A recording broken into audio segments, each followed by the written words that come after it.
Tak čičmany sú známe nielen na Slovensku, ale aj vo svete, hlavne svojou ľudovou architektúrou, špeciálnou, drevenými zrubovými dommi, ktoré sú vymalované z vonkajšej strany a samozrejme aj svojím krásnym ľudovým krojom s nádhernou výšivkou. A tie ornamenty na tých domoch? Ornamenty na domoch pochádzajú v podstate, sú prebraté z výšiviek a v dávnejších dobách sa v podstate konzervovali drevené domy týmto spôsobom a tie motívy tej konzervácie sa preberali z ľudového kroja, čiže napodobňovali výšivky. Dobre. A tie festivaly tu?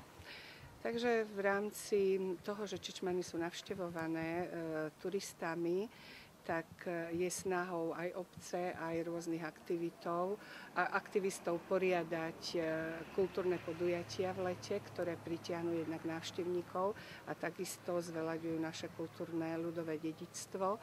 Takže poriadajú sa súťaž vo varení gulášu, ktorú začala organizovať skupinka nadšencov, ale postupom sa to vyvinulo do veľkej aktivity, ktorú navštevujú aj návštevníci. No a rodina Kudiakovcov predvádza vo svojom objekte v lete tradičné výroby remesiel pre návštevníkov. Ďalej organizujeme v spolupráci s nimi festival heligoniek a festival fujaristov. A čo v zime? No v zime je tu pokoj, v zime máme tu lyžiarske stredisko a väčšinou chodia turisti, navštevujú nás teda pre lyžovanie, ale v zime vlastne nejaké takéto aktivity sa neorganizujú u nás.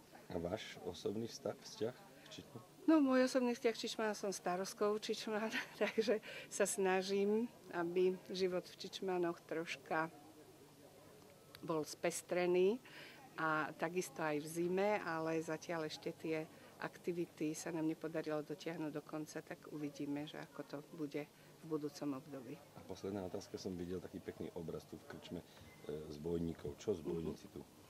Tak o zbojníkoch zatiaľ tak asi ako všade, Terchová a Janošik, ale nejaké také špeciálne historky o zbojníkoch v Čičmanoch si teda nepamätám ani neevidujem, že by sa tu nejaké rozprávali.